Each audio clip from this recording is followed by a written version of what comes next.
We're bringing back videos from 2012. We made this to show you how the Quicklift will damage your suspension. So that's the shocks fully compressed. It won't go up anymore.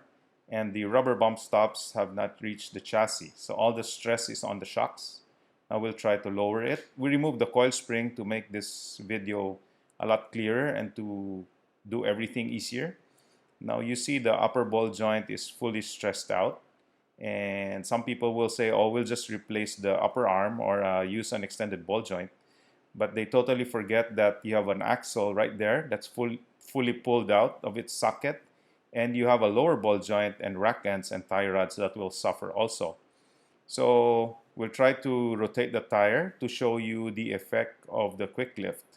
Do listen in to the clunking sound from the axles and take note of the upper arm movement.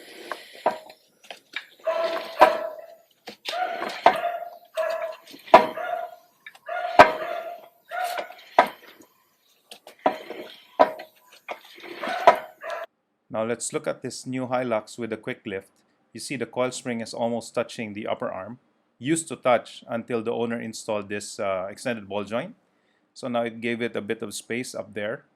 But you see the Quicklift just totally overstretches everything. Now let's walk around to the other side. You'll see the Ironman suspension installed at full droop as well. So there's no more Quicklift spacer. Now it's at full droop. You see the space. I can insert my hand in it. And this side also runs the extended ball joint. So there you go. So if you hear a clunk on your suspension, always make sure to check it. Now let's look at this Hilux. It's been clunking. Now it's damaged. Fender damage, bumper damage, flare damage. This is all because of the Quicklift installed on a stock shocks with stock coils. Now you see the broken shocks.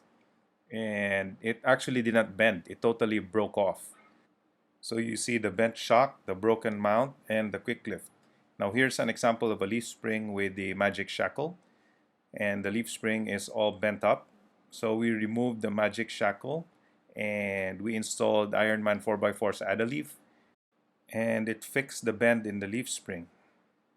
Now let's look at a proper lift with the coil spring removed.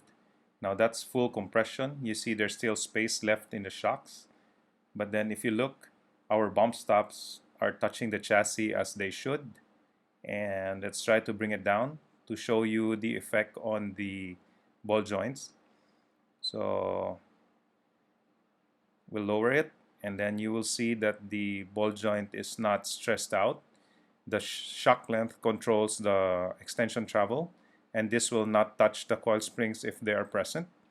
And our axle is no longer pulled out of its socket. Now let's turn it and listen if we can hear a clunk. No more bind. That's a proper lift. Now it's all done. No problem. So Ironman 4x4, your safer, stronger, smarter choice.